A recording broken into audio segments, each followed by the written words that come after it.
Aujourd'hui, un coup de cœur très intéressant, très important. On parle de garantie légale. Avec garantie légale, sans garantie légale.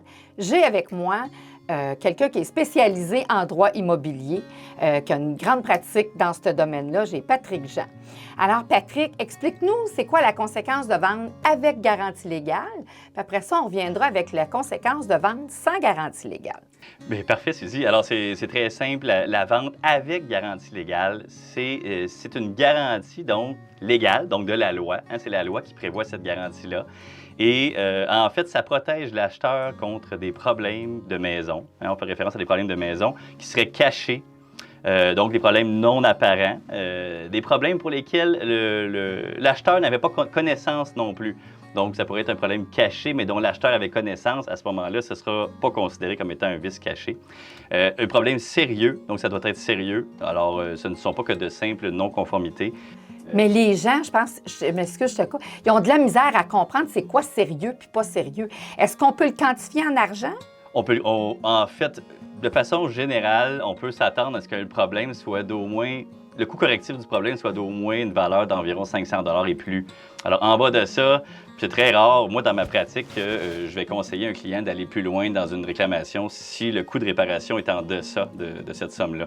Alors, et ça doit donc affecter l'utilité du bâtiment.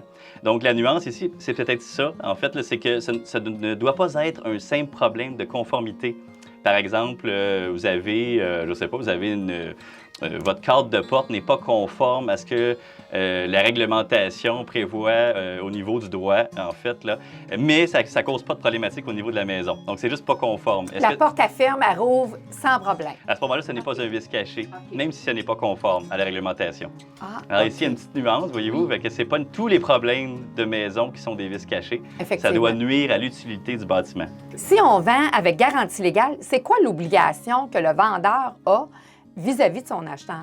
Donc, avec la garantie légale, ça protège l'acheteur. Alors, le vendeur demeure responsable des problèmes de maison, alors qui correspondent à la définition donc, du vice caché. Donc, un problème sérieux, caché, présent au moment de la vente, inconnu de l'acheteur. Donc, le vendeur demeure responsable de ces problèmes-là, même s'il ignorait le problème lui-même. En fait, c'est ça qui est important de savoir, c'est que même s'il ne savait pas que ce problème-là était là, il en est responsable.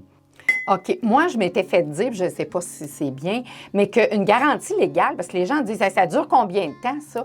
Moi, j'ai toujours par habitude de répondre, la durée de vie de l'item qu'on parle. Je donne l'exemple, la toiture, après 25 ans, tu ne pourras pas poursuivre quelqu'un, elle est juste finie. Hein?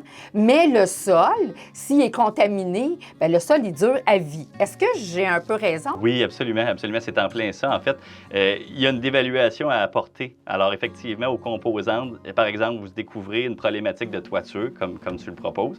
Et effectivement, le tribunal va regarder si la durée de vie, premièrement, est atteinte. Alors, si la durée de vie est atteinte, on ne parle pas d'un vice caché à ce moment-là. Ça ne correspondrait pas à la définition du vice caché. Si on a un problème qui est entièrement dévalué, donc qui a atteint la fin de sa vie normale, alors la durée de vie normale, on appelle ça de l'usure normale. Ce ne serait donc pas un vice caché au sens de la loi. Alors donc, c'est important de regarder, est-ce que la composante qui est problématique, est-ce qu'elle a atteint la fin de sa vie?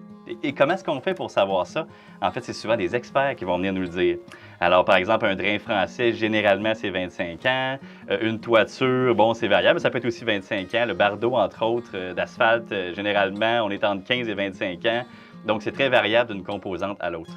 Merci, Patrick, de nous éclairer. On peut en parler longtemps, c'est tellement compliqué. C'est sûr qu'on va te réinviter. Merci. Merci.